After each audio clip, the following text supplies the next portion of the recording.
बच्चों कैसे हो आप लोग। आई होप सब अच्छे होंगे। आज हम शुरू करने जा रहे हैं कक्षा 6 का संस्कृत नवम पाठ। अष्टम पाठ तक मैं वीडियो डाल चुकी हूँ, मेरे प्लेलिस्ट में मिलेगी मेरे चैनल पर।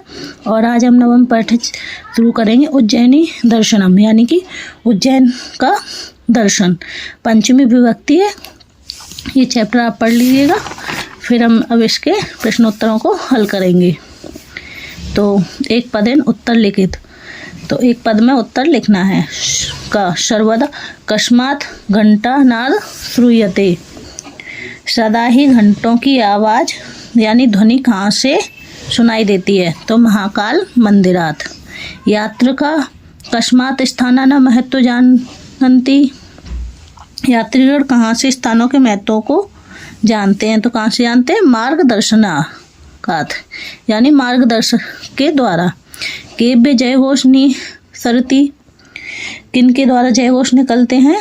तो भक्त जनोमुखेभ्य यानी भक्तों के मुख के द्वारा। अब क्या करना है? एक वाक्य उत्तर लिखत, एक वाक्य में उत्तर लिखना है।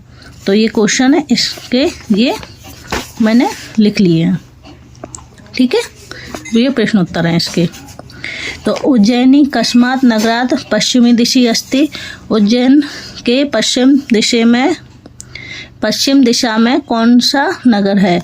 तो उज्जैनी भोपाल नगरात पश्चिमी दिशे अस्ति। तो उज्जैन भोपाल के नगर यानी भोपाल नगर के पश्चिम दिशा में है। उज्जैनीय मुख्य दर्शनीय स्थान किम अस्ति, उज्जैन की मुख्य दर्शनीय स्थान कौन सा है? तो उज्जैनी मुख्य दर्शनीय स्थान है महाकाल मंदिरा अस्ति। कस्मात जना श्री कृष्ण इतिहासं जानन्ति, लोग श्री कृष्ण के इतिहास के बारे में कैसे जानते हैं? तो संदीपनी आश्रमात जना श्री कृष्ण से इतिहास जानन्ति, यानी कि लोग संदीप आश्रम है जो उज्जैन में, उसके द्वारा श्री कृष्ण का इतिहास जानते हैं। महाकाल मंदिरात जना कुत्र गच्छन्ति, महाकाल मंदिर से लोग कहाँ जाते हैं? महाकाल मंदिरात जना महागणेश मंदिरम हरसिद्धि मंदिरम च गच्छन्ति, महाकाल मंदिर के जाने के बाद लोग वह कहाँ जाते हैं? महागणेश मंदिर, हरसिद्धि मंदिर और मंदिर च गच्छन्ति। कस्मात विक्रम संवत्सर गणना भवति, तो विक्रम संवत्सर की गणना किससे होती है? तो मतलब किसके द्वारा होती है, किसके ऊपर शुरू की गई थी? तो राजा विक्रमादित्य से कालात विक्रम संवत्सर गणना भवति, जो राजा विक्रमादित्य उसके काल के हिसाब से विक्रम संवत्सर की गणना होती है। तो ये क्वेश्चन आंसर है, आप इसका स्क्रीनशॉट ले लीजिएगा, ठीक है। तो अब हम इसका नेक्स्ट करते हैं। चित्र दृष्टवा पंचमी विभक्ति रूपाणी लिखित, यानी चित्र में दिया गया है, जो चित्र दिया गया उसके पंचमी विभक्ति के रूप लिखना है, ठीक है। तो विद्यालय, तो बालिका विद्यालयात आगच्छति। देवालय, तो अर्चक देवालयात आगच्छति। वाटिका, तो बालिका वाटिकाया आगच्छति। नदी, मुनि नदा आगच्छति। क्षेत्रम, कृषक क्षेत्रात आगच्छति, ठीक है। अब फोर्थ है रेखांकित पदस्य पंचमी विभक्ति परिवर्तन कृत वाक्य लिखत, जो रेखांकित लाइन खींची हुई है ना जिस शब्द पे, तो उसको पंचमी विभक्ति में बदलना है। तो जैसे कि यथा अश्व सैनिक पतति, तो अश्व की अश्वास सैनिक पतति। हिमालय गंगा प्रवहति। बालक सिंह भवेति, बालक सिंहात विभेति। वानर शाखा कुर्दति, वानर शाखाया कुर्दति। छात्रशालाया आगच्छति, छात्रशालाया आगच्छति। धार्मिक काशी आगच्छति, धार्मिक काशया आगच्छति। महिला नदी जलम आनयति, महिला नदः जलम आनयति। प्रद्युम्न गुरुकुलं प्रगच्छति, प्रद्युम्न गुरुकुलात् प्रत्यागच्छति। सज्जन असत्यं विवेदिति, सज्जन असत्यात् विवेदिति। सुरेशं रुग्णं शीतं रक्षति, सुरेश रुग्णं शीताया शैत्यात् रक्षति। अब उचित परिवर्तन है पंचमी विभक्ति रूपाणी लिखित।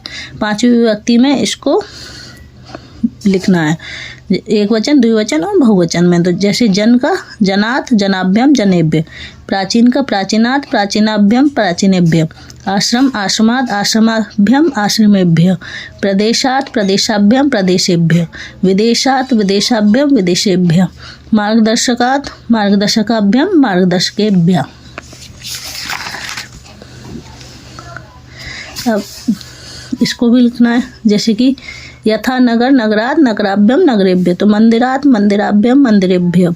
रमणीय स्थान, रमणीय स्थान्यात्, रमणीय स्थानाभ्यम, रमणीय स्थानाभ्य। क्षेत्रात्, क्षेत्राभ्यम, क्षेत्रेभ्य। पुष्प का पुष्पात्, पुष्पाभ्यम, पुष्पेभ्य। वन का वनात्, वनाभ्यम, वनेभ्य।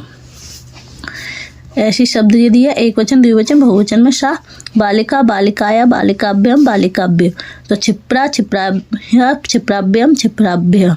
वाटिका, वाटिकाया, वाटिकाभ्यम, वाटिकाभ्य। पत्रिका, पत्रिकाया, पत्रिकाभ्यम, पत्रिकाभ्य। यात्रा, यात्राया, यात्राभ्यम, यात्राभ्य। संचिका, संचिकाया, संचिकाभ्यम, संचिकायाभ्य। उज्जैनी, उज्जैना, उज्जैनाभ्याम, उज्जैनेभ्य।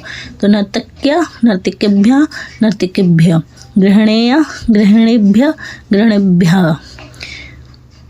कर्तर्या, कर्तर्यभ्यम, कर्तरेभ्य। लेखन्या, लेखनेभ्यम, लेखनेभ्य। अड़ंकनी, अड़ंकन्या, अड़ंकनेभ्याम, अड़ंकनेभ्य। ठीक है। और अब ये दिए तहसील, प्रत्यय, पर्यायगणे, सरण रूपे, एक वचन, पंचमी विभक्ति, संभवते। जैसे कि विद्यालय, विद्यालयात्, विद्यालयत्। ये पंचमी विभक्ति में इनको पढ़ लेना है। ठीक है, छांटना है। अधोलिखित श्लोक, कंठस्थ श्लोक, पंचमी विभक्ति चुनित। पंचमी विभक्ति के जो शब्द हैं उनको चुनना है, जिसमें लास्ट में ता लिखा होगा वो पंचमी विभक्ति के शब्द हैं। जो वात्सल्यात्, अभयन दान समयात्, अंतिम निर्वाण पर्यात, अर्धोष्यात और अगेशोणत। अगणे से ये नहीं है, बद प्रापणात्। ठीक है, ये इसमें ता लगाए पीछे, तो ये पंचमी विभक्ति नहीं है। आई होप आपको ये वीडियो पसंद आई है। अगर ये वीडियो पसंद आई हो तो लाइक और सब्सक्राइब जरूर करें। प्लीज़ कमेंट करें।